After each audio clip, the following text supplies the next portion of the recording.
Hey community awesome, this is Marco. Welcome to channel once again and welcome to a brand new video. Today we have very special guests with us. Okay, these are two young budding entrepreneurs, the founders of Flow Mattress. Flow Mattress is India's growing mattress startup, and they've been extremely successful in what they've been doing.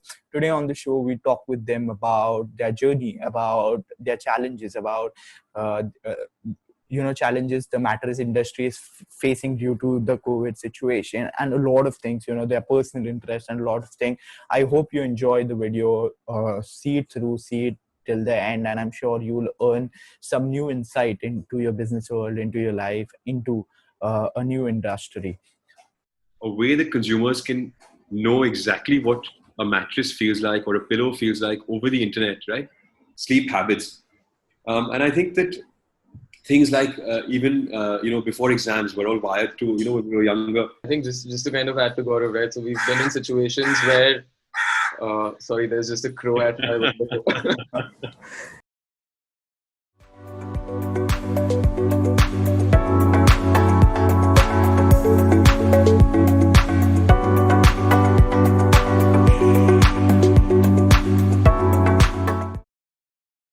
Thank you so much, Gaurav sir and Kshitij sir, for being on the show. I mean, mattress industry as something, with starting this podcast, the aim was to bring people from different genres, be it business and in business from different segments. And I'm very interested for this podcast because I couldn't find much of any of your media interaction, so to say. So I'm very excited to get to know you and get to know your business better. So thank you for being on the show.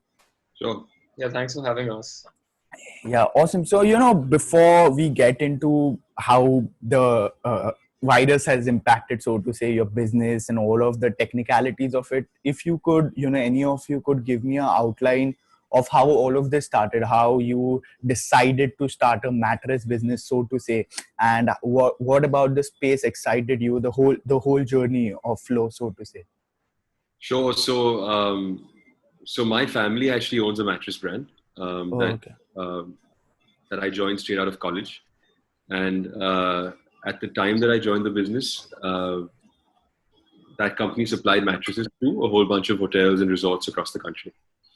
And one of the things that would happen very frequently back then was that customers that had stayed at one of these nice hotels would reach out to us saying, I stayed at this property or that property and I had the best night's sleep. And I took the sheets off and I saw your label and I'm wondering where I can buy this for my house. And that's basically what got me interested in the whole B2C side of things. Also working in a family business environment gets tricky because you've got different generations that are at different stages in their lives. Right. And so at some point we decided that it made sense for me, given that I wanted to sort of build something that was much larger and had more growth potential, to branch out on my own and sort of build a brand that was my own, right? And that's how I started working on building a brand of my own. And while I was doing that, I discovered a whole bunch of direct-to-consumer brands that were disrupting various industries in the West, right? Whether it was Warby Parker in the eyeglass space, Dr. Needle in the mattress space, a whole bunch of them. And to me, it just instantly made sense that if I was able to combine all of my experience and the network I had built over 10 years in the industry, to be able to build world-class mattresses, pillows, other sleep essentials, and combine those with a direct-to-consumer distribution approach, it would have a chance at succeeding because we ultimately live in a very value conscious country, right? And so that was basically how Flow morphed into the form that it's in right now. A couple of months before we launched, I was looking for someone to come on board and help with the marketing and sort of launch, etc. And that's when I met Kshitij, and he came on board initially in a part-time capacity. But we got along really well, and the business also sort of took off a lot faster than either of us planned. And that's how I then asked Kshitij to come on board full time, and we started working on this together. Awesome. Kshitij sir, when Gaurav sir came to you and told you about this space and told you about this venture, so to say, that he was building, what was so exciting about his company or the mattress industry, so to say, in general, that you felt like, this is something I'd like to venture into? If I you could think it also was give a probably background on what you were doing before that. sure.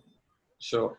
So I ran a digital marketing agency for about 5 years, Hmm. which I founded right at the end of college, and I actually dropped out of college while Hmm. I was building that business. Worked with everybody from super early stage startups to like billion-dollar multinationals. Built a team of about 15 to 20 people, right? And then I realized the services business was not for me because it's not super scalable. It has its own limits, uh, right? And that's when I basically decided to kind of wind that up. After which is when I did a job for a little over a year at a subscription commerce startup. After which is when I met Gaurav and he was building Flow, right? So I think what I learned working with Gaurav over a period of the first few months that we worked together in a consultant capacity was the level of experience he had in the space, his passion that uh, his passion that was there in like building super high quality products, and I think both of these two things coming together with my experience of uh, being able to take that and translate it and tell that story and get it out there to people is basically what drew me to this whole thing, right? So it was I think both of us had very complementary skill sets where Gaurav knew how to make like really good products and he came with a lot of experience in a very in a category where you need that experience to build those high quality products, and I knew how to tell that story and get it out to people, right? So I think it was like a great partnership for those reasons. Right. With building a mattress business, the problem is there are already such big great players who are doing it. And I mean, Gaurav, so you had a venture, so to say, but again it was B2B. I am assuming a very small scale business. Yeah. And with brands like Sleepwell or Kurlon, who probably had the marketing budget that you had when you were starting, Yeah. right? Did you feel intimidated starting into a industry with such big giants and directly competing them? Yeah, I think starting anything new in general is intimidating, Mhm. right? There's always that back of the mind fear of failure. But I think for us, we knew that the opportunity wasn't so much the space that let's say a Sleepwell or a Kurlon occupied. In India, I think about 70% of the market is unorganized, right? So there's gaddawalas that are all over the country that are basically stitching mattresses by combining random layers together without any idea of whether those layers work well together, whether they're even tested for harmful substances. There's basically no science behind what's made in that sector, right? And so I think for both of us, that was a fairly obvious opportunity um, because if you think about the whole experience of shopping in the unorganized sector, you go to a gaddawala, right? You tell him what sort of mattress you want. He combines a bunch of layers together. It comes home to you. The experience is not really very unique or memorable or share worthy, right? Versus buying from someone like us, where the product has all these cool features, whether it's the aloe vera gel in the cover, whether it's a 3D airflow system that keeps it cool, whether it's our responsive foam, right? Plus the fact that it comes in this cool little box, so there's excitement when you're unboxing this mattress, and the whole family wants to see the whole the mattress emerge from this little box, possibly even film it, share it with their friends and family. The fact that we're offering you this 100-night return policy, because we understand that it takes about 3 months for you to figure out if the mattress is working for you or not, right? And that's not something that the unorganized sector can offer you because they're customizing the product, including spec for you. So if you give it back, it's not as if they can do anything with that. And so I think for us, the opportunity was always the unorganized sector more than going after the space that brands like Kurlon or Sleepwell have occupied. Yeah, that's very interesting that you say that, because most of the startups when starting look at the competitors in the organized sector, whereas the majority of the business, the majority of the market share is taken by the unorganized sector. Unorganized sector, yeah. Yeah, if you could speak a bit about how Flow is different from the unorganized sector, as well as the brands that you compete with in the organized sector. There were some features you were talking about which I am aware of. If you could give a Sure. background on that, and Sure. what are the specific features that make you different or make you stand Sure. different? So before we launched, we spent about a year and a half, a little under 2 years, just serving people of different shapes, sizes, ethnicities, weights, right? Um, uh, just to try and figure out if the objective was to try and find one perfect mattress that worked for everybody. Because that would just make life from our operation standpoint very simple, right? You have one product, it's in stock, and you sell it, right? But what we discovered was that one mattress was not going to work well for everybody, especially when it came to older people or people with back issues. What tends to happen with older people whose bones are more brittle, or with people that have weak backs and that need extra back support, is that when you give them a memory foam mattress, for example, and they try waking up in the morning on that mattress, their entire upper body weight gets concentrated around the hips, right? So there's a lot of weight acting on a small surface area, right? Which results in the hips pushing down and causing more strain on your lower back, right? And you try and replicate that over multiple days or nights, and it becomes a bit of a problem, right? Over time. And so we decided to create a firmer variant called the Ortho for specifically for our older customers or those with back issues, whereas the Ergo, which was the memory foam variant, was the more comfortable variant that we recommend to everybody else. So from a product standpoint, I think all of the things that I mentioned earlier, which is our responsive foam, and I say, I know it's hard to sort of imagine what foam feels like, but the example we give our customers is that baking foam is a lot like baking cake, right? Everyone has their own recipe. You might use brown sugar, I might use white sugar. You might use Belgian chocolate, I might use something else, right? You might keep your cake in the oven for longer, I might keep my cake in the oven for shorter. Ultimately, the end result is cake, but both cakes have very different densities, have very different properties, respond very differently to temperature and pressure, right? And it's the same with foam. So the responsive foam is basically the foam that we developed with our contract manufacturer when we launched initially. And that's one large differentiating factor, I think, that sets us apart from everybody else out there. Two is the fact that our covers come with this aloe vera gel that's infused in them, right? So when there's friction, those microcapsules explode and they release the extract that's good for your skin. Aloe vera is also naturally antimicrobial, which is great for times like this when we're battling this virus. The periphery of the mattress has this 3D airflow system that sort of helps dissipate heat away from the mattress. So especially in South India and certain parts of the country where it gets really hot in the summer, materials like memory foam tend to sleep very hot because they are temperature sensitive inherently. They absorb your body heat, and that's how they sort of mold themselves to the shape of your body. And by adding this 3D airflow layer, we're sort of encouraging air circulation and encouraging dissipation of the heat away from the mattress. So the mattress stays relatively cooler than another memory foam mattress would. So in terms of product features, I think these are the major differentiators, besides the fact that the mattress is reversible. One side's firmer than the other, so you essentially get two different feels when you buy one mattress from us. The cover is zippered and removable. It's washable. It's something that people in India care about. They want things to be hygienic. You don't want a fixed cover that you can't wash or you can't clean. Again, relevant in the times we're in right now. So product level, there's a whole bunch of features that the unorganized sector cannot replicate, and that I haven't seen in very many organized sector offerings either. But I think more importantly is the convenience, the ease of ordering, where you no longer have to go into your car, drive to a store, try a bunch of options, get thoroughly confused, and then be at the mercy of a sales rep, right? Whose incentives might not be aligned with yours. Here you go online, couple of clicks, you place your order, it comes to you in a neat little box, right? Again, hygienically and vacuum packed. It's a fun unboxing experience. There's so much social proof. So if you go to our website, you'll find over 2,500 reviews from customers who've used the product, right? With photos of the Flow mattress in their homes. And of course, so versus the unorganized sector, if I have to summarize, I think the product is a lot more high tech and the experience is a lot more convenient and fun. Versus the organized sector, I think the same differentiation exists, but there's also the fact that we're substantially cheaper because of our direct-to-consumer. Right? There's no distributor, there's no retailer that's adding a profit margin. There's no showroom rentals that we have to add on to our cost structure.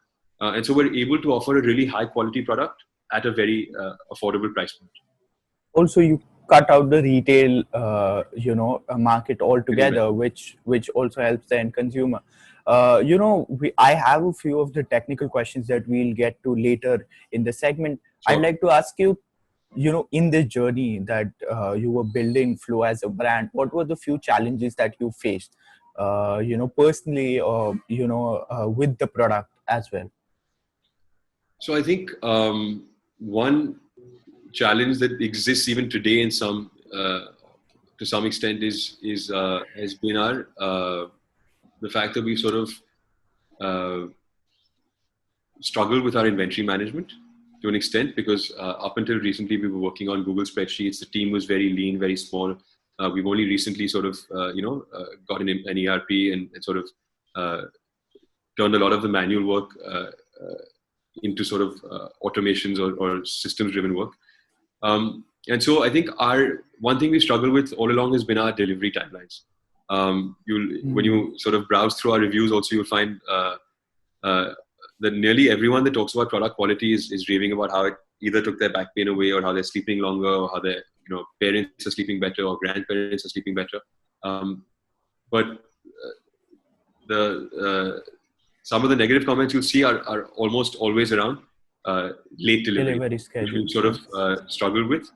But we've recently invested in some machinery and set up some manufacturing capacity ourselves as well. So we're less dependent on contract manufacturers. And we're hoping that that going forward, this allows us to sort of bring our lead times down. I'd like to get Kshitij in, and Kshitij, when you having a background in marketing, I'm supposing that the more of marketing of Flow and the brand side of it is handled by you. What do you think is, the strengths are very clear, that first of all, you and one who goes through your website can see that you are, so to say, trying to build a picture where you are going into a very smelly shop, and you are trying to not demean it in a good way, that let that hassle be, we'll deliver it for you. So that's your branding, so to say, strength. What do you think is the negative that is with the branding of Flow? What do you think is something you have to tackle on daily basis? I think I think our biggest challenge right now is basically an extension of what Gaurav said, right? Because so there's absolutely, like, most feedback that we get on the product has been great. Most feedback that we get on the brand has been great. I think the only thing that we need to kind of work on right now and is a big challenge is basically delivery timelines. So even from a branding point of view, right, it's when we're running whatever campaign we're running and somebody is upset because the delivery is running late, then that person comes online and talks about it, right? Which, in all fairness, I would do if I was in their place. So I think it's just kind of solving for a lot of these little issues. But we don't have any other big challenges that I can clearly think of right now from a branding perspective.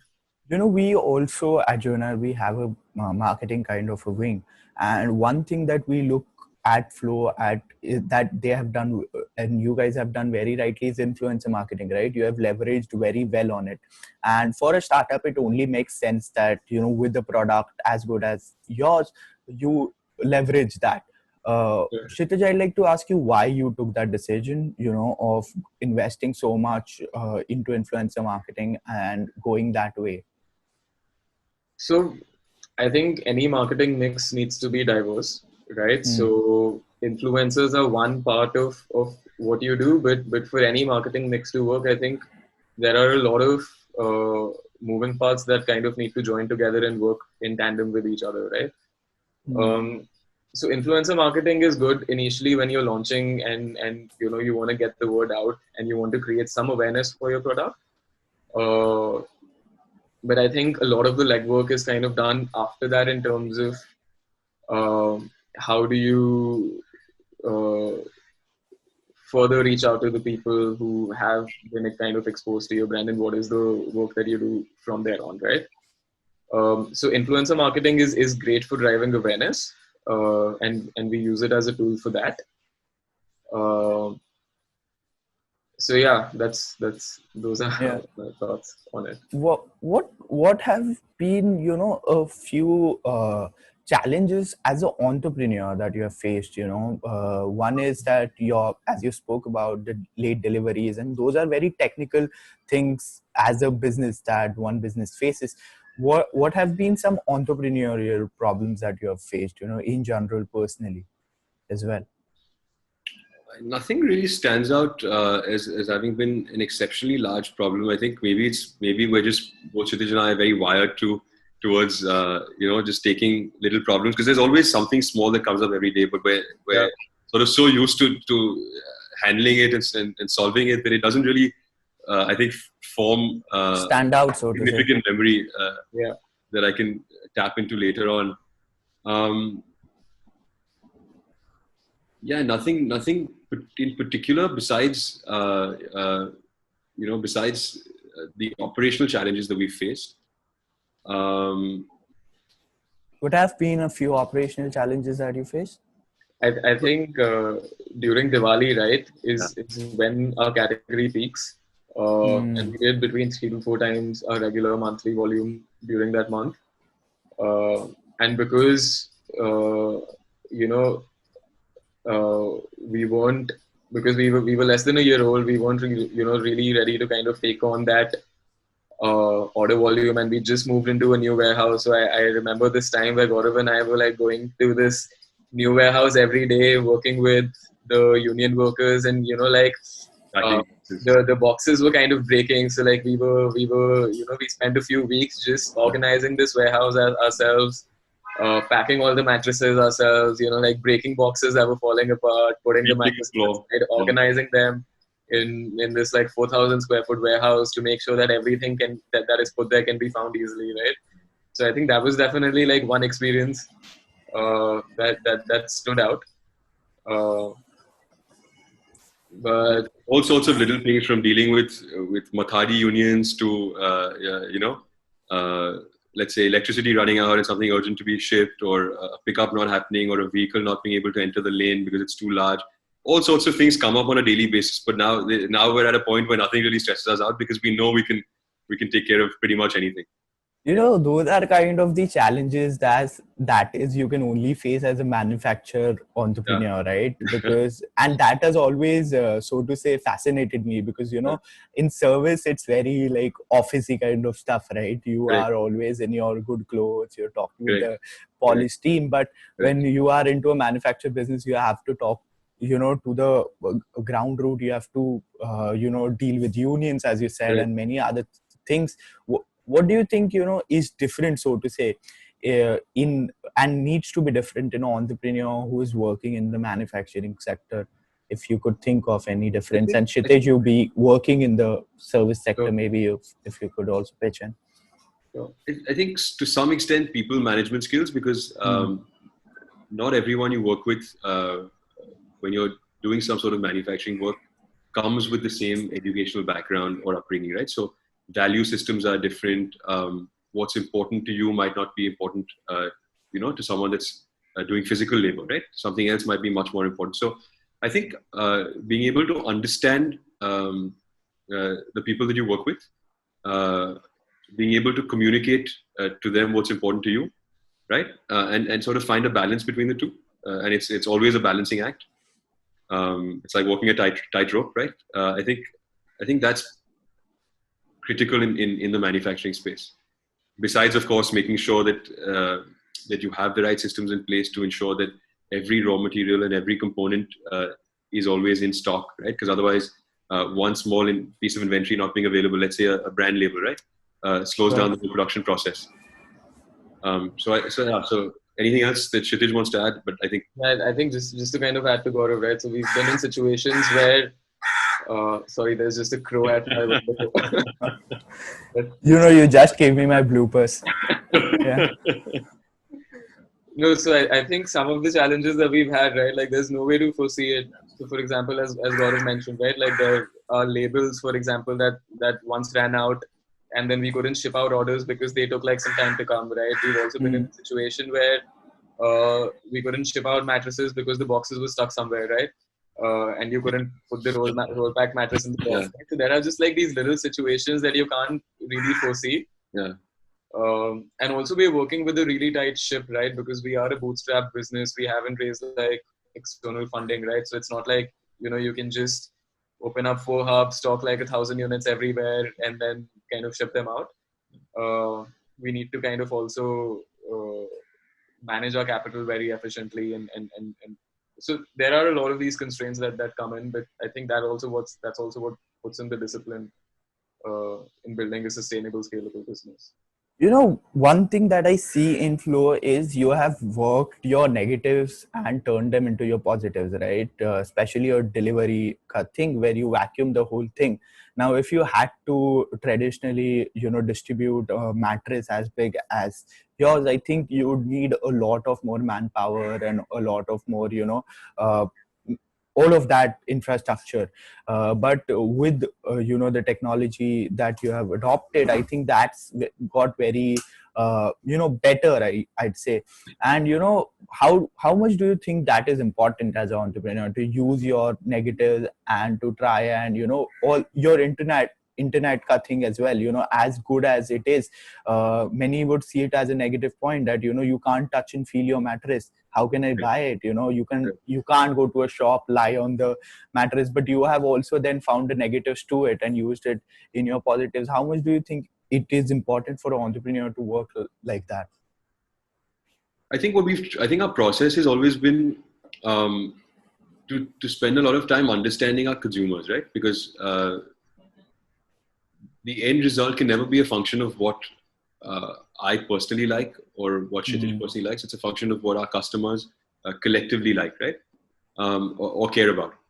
And I think with every sort of negative, to go back to your example of selling online, right, where you can't touch and feel the mattress before you buy.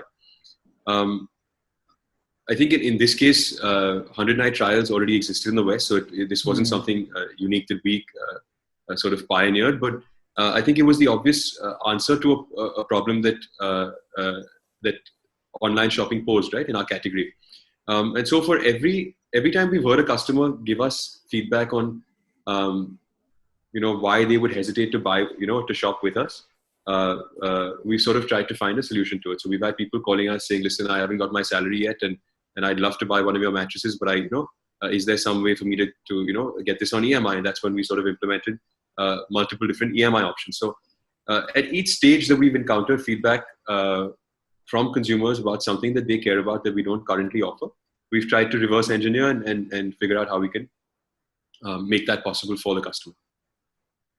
And just to add to what Gaurav said, right? Like I don't think one brand can be like everything for everybody. Yeah. I think you need to identify who it is that you're most relevant for and kind of work towards solving their problems. So while I understand that there is a consumer set that at this point of time might not feel comfortable in placing an order online because of the touch and feel issue with the product. They do like to go touch and feel the product. But on the flip side, there is a very large number of people who think that a mattress is the easiest piece of furniture to buy online, and they don't want to touch and feel and try like 15 things inside a shop, right? So as with any product, there are the early adopters, and then there are those people who are okay with something once they see critical mass being okay with it, right? So right now we're solving for the early adopters, and we want them to have the best possible experience that they can have. And critical mass will follow as there is more social proof, as there are more people who are buying online, and as that consumer shift happens, right? So the idea is to kind of identify and solve problems for your target user personas and keep iterating those as you get more and more data.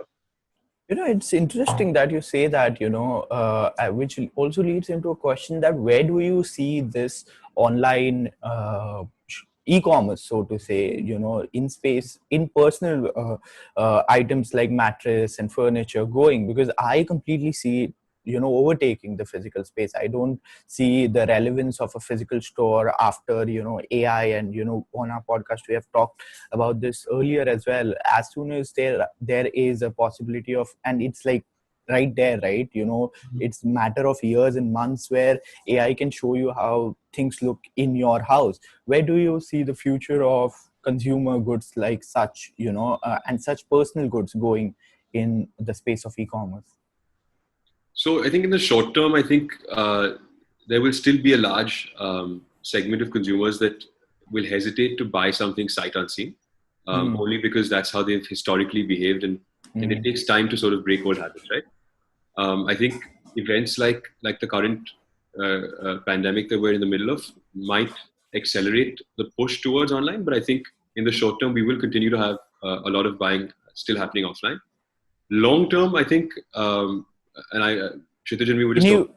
Can you, sorry to interrupt, if you can just explain a long term and short term and how many years or months you're looking at? It's hard to predict. I think, it's like trying to predict when a stock's price will go up or go down, right? I mean, I believe that it will happen at some point, but it's also a function of, how the market responds. How also, things working. Yeah. But if if I have to estimate, my guess would be, I think, in between 5 to 10 years from now, I think there is also the potential for us to be able to recreate the feeling of touch using AI and VR, right? So I was reading an article recently about how they managed to break touch down into a series of smaller sensations, right? So temperature, pressure, vibrations, right? And when you combine all of those, you're able to create the same feeling that you get when you touch something. And if there's a way that consumers can know exactly what a mattress feels like or a pillow feels like over the internet, right? I think it makes the whole hassle of driving to a store just to touch and feel redundant, right? Because why would you want to do something that's inefficient, that takes longer, takes more effort, especially given that most human beings are inherently lazy, right? You don't want to be doing something unless you have to. So that's my 2 cents on that. We'll see how it plays out. Do you see physical stores being totally irrelevant, or do you see, what I feel is, I think luxury stores, so to say, right, luxury mattresses, so to say, I think they'll go into a place of physical stores where touch and feel will become a luxury. And I think the so to say lower end models and lower end brands who are working in, I think that will really help those markets go online. What do you think? So I don't think it's a zero-sum game, right? That I don't think that only online will be one thing. I don't think only offline will be one thing, right? So I think for any brand to reach out to all customers, they will need to kind of go omni-channel. And that is all. Those are also thoughts that we've had, and we see ourselves like going in the direction sometime in the future, because if there are 100 people in a market, right, not all 100 people will only want to buy online, or not all 100 people will only want to buy offline, right?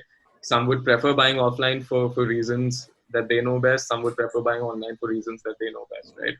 So the idea is to be accessible to everybody who is relevant to you, and get them to discover you in a way that they would like to discover. Lenskart as a brand has done that very well, where they have managed offline and online. And it's very interesting when I see at them is that, how it started as an online, so to say, thing.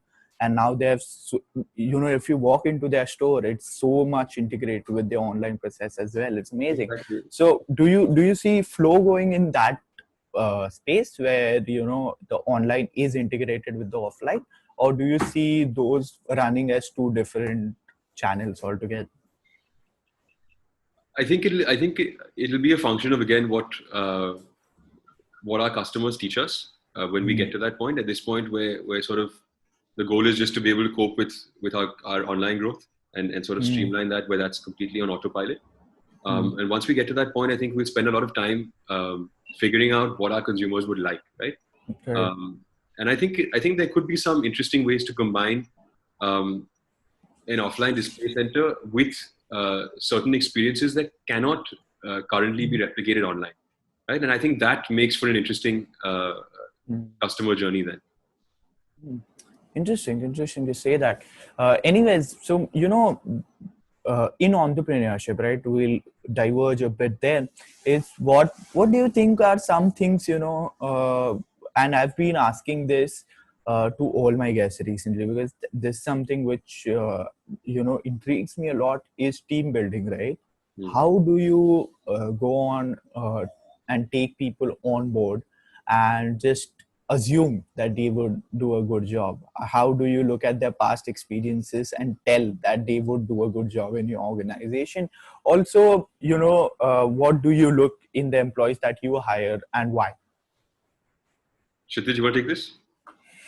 So I think team building is obviously a very important part of any startup, right? I think it's the team that either makes you or breaks you. So hiring is one of the most important things for any startup, right? So I think it also depends on the function that you're hiring for. And for like more senior level hires, there needs to be you need to get to know the candidate a lot better, right? Like you need to delve deeper into past work experience. You need to check out references, and basically then I think take a leap of faith in the person if you're really convinced of bringing them on board, right? So, but I think where we did kind of falter on, and I think this was just because of being like a super fast growing startup, right? And when you're solving for like when you're solving for like 100 problems, then it's very difficult to like give all your attention to one problem. So in the middle, there was a point of time where we hired really fast, very aggressively, and we did end up bringing some people on board who were not as serious about it, right? But I think the culture has been established in a way where if somebody is not kind of putting in their 100% or not contributing, then we also need to let go of them, right? So but I think those instances have been like very few. Yeah. But yeah, I mean those are my thoughts on You want to add anything, Gaurav? I think with building a team, I think more than relevant experience, I think at least in the early stages, because I come from sort of an established legacy business where culture was very different, and that was one of my strongest reasons for wanting to start my own business, was that I wanted to be able to have influence over the culture, right? Because it's very hard to change culture once it's sort of established. It's been set up, yeah. Yeah. And I think that the one thing that we get excited about at the stage we're at is how passionate the individual is, right, about not just the idea and sort of the goal that we're chasing, but just in general about the role that they're coming into, right? There's people that will treat a job like a job, and there's people that will treat a job like it's their life's work, like it's their mission, right? And I think that makes a humongous difference in terms of the experience that you're able to create for your consumers, right? If you've got people that aren't looking at the clock constantly, that aren't sort of thinking in terms of this is my role and that's not my role, right? And sort of have that ownership mindset, I think that can be a very, very strong differentiator, at least in the early days. And I think we've been fortunate to have found a lot of those people and brought them into our team. Awesome. One thing that I see in mattress companies recently is the push towards innovation, right? Be it in what you are doing with the aloe vera infused thing, or vacuum thing, and others. Other mattress companies are also pushing a lot towards innovation. Why do you think that is, and how much do you? And I mean, I advocate for innovation that's there, but why recently? Do you think the consumers have changed their consuming patterns in a way where they are looking for innovation? Why is it like that? Also, what do you see, and Kshitij can maybe pitch in, where do you see the role of innovation? How importance do you give to the role of innovation in flow and in entrepreneurship? So, so I think for any new brand that's starting out, right, if you want to be able to make a dent in a market that exists, I think the only way to do that is by understanding the consumer set that you're going after a lot deeper than incumbents do, right? And because consumers are constantly evolving, I think there's a high chance that that their needs have also evolved since the time that incumbents had launched, right? And if you listen carefully, I think there's a lot that you can learn in terms of what they're looking for that doesn't currently exist in the market, right? And I think that's the approach that I would assume most new brands are taking, which is why you're seeing sort of innovation happening in the space. Because there's no other way. If you offer the same thing that somebody is already offering, why would any existing consumer switch to you versus the incumbent, right? Yeah. Yeah. Kshitij, you want to add anything? No, I think I agree with. I think Right. what most of the things. Yeah, I mean, I was talking to Kshitij earlier as well. He was talking about the challenges that you're facing due to the virus and shipping. What has been a few challenges that you guys are facing, because being in a consumer, so to say, brand where people would like to live more and sleep more comfortably in this time. So what has been a few challenges, and has it has the orders, has the business, so to say, has seen an upsurge or downsurge during this time? Kshitij, you want to take this or should I go? Yeah. So basically, right when COVID happened, right, like we dropped to zero, right? Like we were when Modi ji announced the lockdown, things went down to zero because obviously, right, like you're not allowed to deliver, so why would anybody order? But that being said, as restrictions have opened up, and even during the period of the lockdown, we were taking pre-orders. As restrictions have opened up, we are kind of seeing order volume go back to somewhat normal levels. Though we'll still take like a little bit of time to get there, but we do see things moving in that direction. Talking about on-ground challenges, I think it's honestly chaos on ground.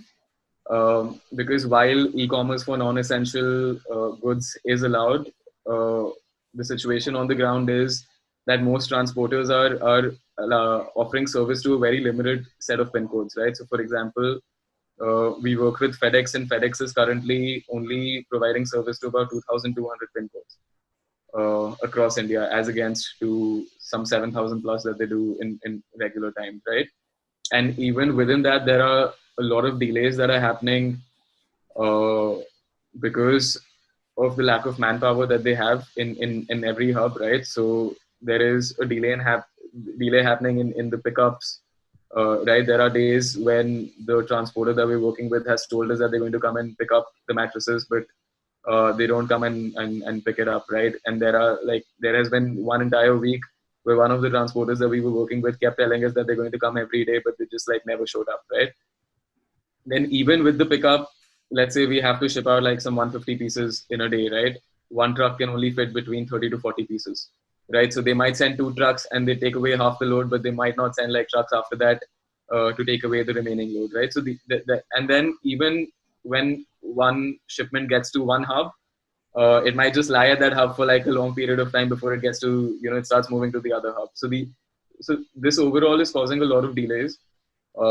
We also we found ourselves in a unique situation where, because we are in Bombay, we faced the challenge of getting the finished goods from our manufacturer to our warehouse in Bombay, because none of the truck drivers wanted to come to Bombay, given the corona situation in the city, right? So then we had to kind of speak to some people and figure out who would come here, and we finally solved it. But there are a lot of on-ground challenges. But that being said, things are getting easier as time is passing, and things are opening up, and people are returning back to their jobs. So we do kind of see it getting back to normal. At least it's moving in that direction. Gaurav, I could ask you, I was talking to Kshitij before this started, and he was telling, how after this phase passes down, people wouldn't want to go into shops and lie on the beds that 10 people have lied onto. Which brings me to a question where, what do you think are the pros and cons, post this lockdown situation, post this virus situation for your business in particular? I think one is I'm seeing multiple reports of health and wellness becoming a focus for consumers. I think as people spend more time at home, uh, all of a sudden this very back of the mind low priority category of mattresses is beginning to take or get a little bit more of the limelight, right? Because uh, out of those 24 hours that you're at home, you realize that about 8 to 10 hours every day are being spent on that mattress, right? And if it's uncomfortable, it only sort of exacerbates the discomfort you're anyways feeling through the day. Sure. And so I think people are beginning uh, to desire uh, or sort of shift their spending from categories like fashion, which was a priority in the past because people were going out and spending money and they wanted the social approval of other people that would see them wearing their new clothes, right? And now I think a lot of that same capital is being reinvested in categories that the world can't see, but that you can experience yourself, right? Which is what the mattress category falls into. So I think I mean I'm hopeful that this trend continues. I also think that a lot of people that were hesitant to go to shop online and buy a mattress without touching and feeling it before might now be more open to the idea, especially if they need a mattress because they moved to a new home or they're renovating or they have a back issue. Only because it just offers a more hygienic and safer experience overall. What have been a few, other than which things which you do which are not directly linked to entrepreneurship, but have immensely helped you guys in the journey of entrepreneurship? Can you elaborate on that slightly more? Sure, probably, some would say that they play a certain team sport that Sure. has taught them about how team building works, about how working with a team. Sometimes you do things which give you insight about life and about entrepreneurship, so to say, Yeah. and maybe if there are some things that you deliberately sometimes do to get an insight on that. Sure. I think in my case, it's been, I think my past entrepreneurial experience has definitely come in handy here because a lot of the things that you encounter early on in your journey that kind of spook you or cause stress or hassle you don't anymore, right? When you encounter something a second time or a third time or a fourth time, it's not as worrying anymore, right? So you're sort of prepared for all of these scenarios. They take a lot less of your bandwidth up, a lot less of your time and sort of mental energy. And so I think in my case, it was just a lot of hands-on practical experience being involved in the family business. That's definitely helped through this journey. Kshitij, add Yeah, I what? think it's more or less the same for me, right? Because I also built out a company before where I bootstrapped, and I think some of the challenges that anybody faces, like they just kind of repeat themselves, and you just grow thicker skin, right? So that definitely helps. And in regular everyday stuff, I feel like it's also really important to have some hobbies or some things which kind of help you refresh and get that energy back. And for me, that's basically like photography and running. So I think none of these things are things that I was inherently great at when I started them, but over a period of time have taught myself to become better at them. And I think what I've learned from those experiences is that you don't have to be great at anything. You just need to keep doing it consistently and you'll get there, right? Like you'll be able to do it good. One thing that I see, and when you speak about your past business experiences, I think the question is very relevant there, is that one thing that as a new entrepreneur you face is self-doubt, right? The anxiety of if the business will be successful. Does that get less after doing a business, or does it even get more because probably the first business didn't work out? So is that key, because as humans, as you said, right, in the online thing, you very well said that as humans we don't tend to venture into new things because that's our sapien Yeah. instinct that do not go into an uncharted territory. And therefore entrepreneurship being an uncharted territory in whole, right, you always have this sense of self-doubt, you always have this sense of anxiety. Some entrepreneurs I've met who have not had it, and And that's great. But that have you been one of them, have, or is so it the other way around? I think a way of looking at that is that anxiety is not necessarily always a bad thing, right? Like you can be anxious about something and then channelize that in a way Exactly. that is productive, right? So I don't think the anxiety of ever making it, like, or if this not working out ever goes away. But I think because I think of our experience, we've just grown a thicker skin and handle it like a lot better, right? So because there are so many challenges that come up like in every day, right? Like things, it's impossible for you to anticipate like in advance, right? But I think because we've also had a lot of those instances in the past where we've been in situations where things have been that have gotten a little overwhelming, but we've come out of it, right? So I think that just helps you kind of deal with it a lot better and channelize that anxiety in a productive way. Awesome. Do you guys read a lot of books? Uh, I used to, not so much anymore. Okay. I think after a point of time, all books, especially, so I mostly read non-fiction. Hmm. I think all books end up talking more Non-fiction about in what sense? In like documentary sense or in self-help sense? like business experiences, like Right, right. some economic concepts that I would be Hmm. interested in. Uh, so I think a mix of both of those things.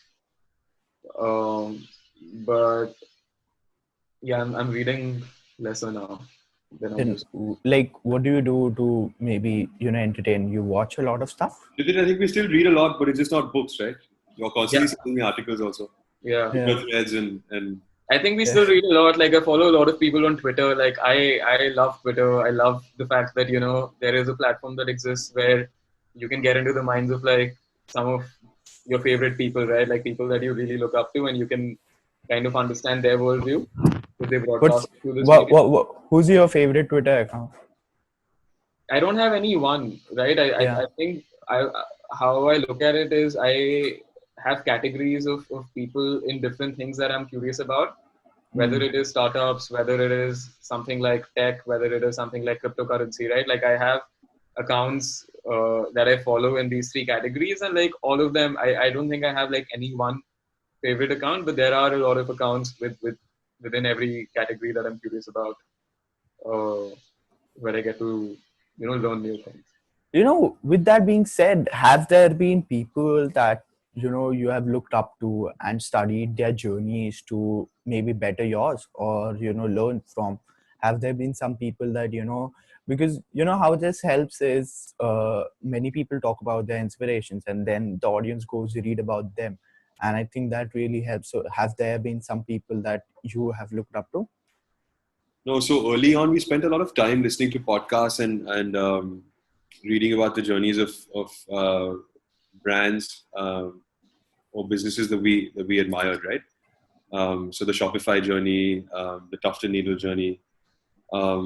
So I'm sure that on some level, I think more than really giving you a roadmap to follow, I think those those stories try, I think, to an extent, um, help reinforce or sort of convince you of things that you're doing anyway, right? So you might have a path in mind that you're Hmm. following, and when you read that someone else went down that path, it sort of validates your line of thinking, right? And you feel like, okay, I'm on a fair path because someone else has walked this path before and it's worked out well for them. So I think for us, I think that's how other people's journeys have sort of added value to us. Awesome. Same answer, Kshitij? Yeah. Yeah, awesome. So, with that being said, what can we talk about next? I think, your personal journey, I mean, what has been something that personally as well and in professionally that you're looking to achieve with flow or personally as well? Why is this, what are you doing this for, if might put it very brutally out there? I think our goal is we want to be able to build the best sleep solutions brand that India has seen. We genuinely believe that as a country we're severely sleep deprived, right? There's no one that's really, or the majority of us aren't even aware of how poor sleep affects everything from our physical health to our mental health to our productivity to our ability to form memories. There's a whole spectrum of issues that we are very happy to go to doctors for, get prescribed sleeping pills for, or get prescribed medicines for. When I think if we're able to fundamentally fix our sleep, those issues might not arise in the first place. And I think that part of what excites us about building flow is the fact that we're able to sort of make people in our country aware of how important and how underestimated sleep as a phenomenon is, right? And I think that when people discover that, it makes such a huge impact on their lives I think that's very gratifying for us as a team. Has that been something you have dealt with personally, that you have understood the importance of sleep, so to say? So I think because I come from a family that was in this space, sleep was always discussed growing up as well, and I think I took it very seriously. Having said that, I think there's a lot of things that all of us go through just because of the way the country is wired culturally, right? So, for example, this concept of having to wake up early in the morning and sleep at a certain time, right? At different stages in when you're growing up, your circadian rhythms are sort of wired differently, right? And you need different amounts of sleep at different stages in your life. And I think that there's these stigmas that if you don't wake up at a certain time, don't sleep at a certain time, you're not a productive individual, or you're not a hardworking individual, or you're not whatever, right? There's all these negative sort of stigma that are attached to sleep habits, and I think that things like even before exams, we're all wired to when we were younger to stay up all night, cram information into our brains the night before the exam, when in fact numerous studies world over have shown that that sleep sort of enhances the formation of memories and makes them last longer, right? So we're doing a lot of things that are counterproductive, right? And I think if we're able to educate people about how just getting the right amount of sleep and the right quality of sleep can impact so many aspects of their lives, I think we'll be quite happy. Awesome. I mean, I think, that's a very fruitful session to wrap up on. And I mean, I'd take the time to thank you guys. Thank you for being on the show.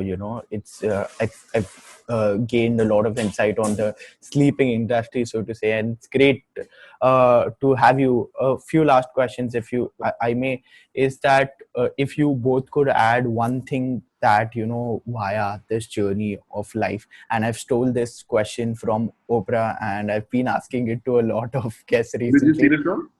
Oprah. Okay. Yeah. So, and I've been asking a lot because it's a very interesting question. If you could tell me one thing that you are, very sure of in life, that for a fact in life. And, I think that's a good note to end on then. I mean, I think I'm very, very sure that that I will achieve a lot of the goals that I set for myself in life. I think that a lot of those goals are dynamic; they're changing constantly. And I think that's what makes goals fun, right? If you have a static goal, you hit it. What next? So I think one thing that is always at the back of my mind is the fact that I'm very confident that goals that I set for myself will be realized, right? And I think that's reassuring, because then it gives you the courage and the energy to sort of pursue large goals without worrying about whether you're going to fail or sort of not make it. Right. Awesome. Kshitij, if you could add in. So I think my philosophy is very simple. Like, in one sentence, I have very strong opinions, but they're weakly held. So because information, as you're exposed to new information every day, something that you believe today can be changed tomorrow. So I can't be 100% sure about anything right now, because I don't know what tomorrow holds. So I can only be sure about things in this moment. But yeah, very difficult for me to comment. Yeah, no, that's a good answer. that's a great one to end on, and I think again, thank you for being on the show, man. Thank you. Thanks for having us. Awesome. Yeah. Thank you. Awesome. So yeah, we'll end this here, and thank you for being on the show. It was great. I hope you also enjoyed, and I didn't bore you, but thank you for being on the show. Okay. See you. Bye. See ya. Hey guys, that was it for the interview. I hope you enjoyed it. I go through the YouTube stats and they were telling me that only 79%, can you believe this? Only 79% of the people who look at our videos are unsubscribed, okay?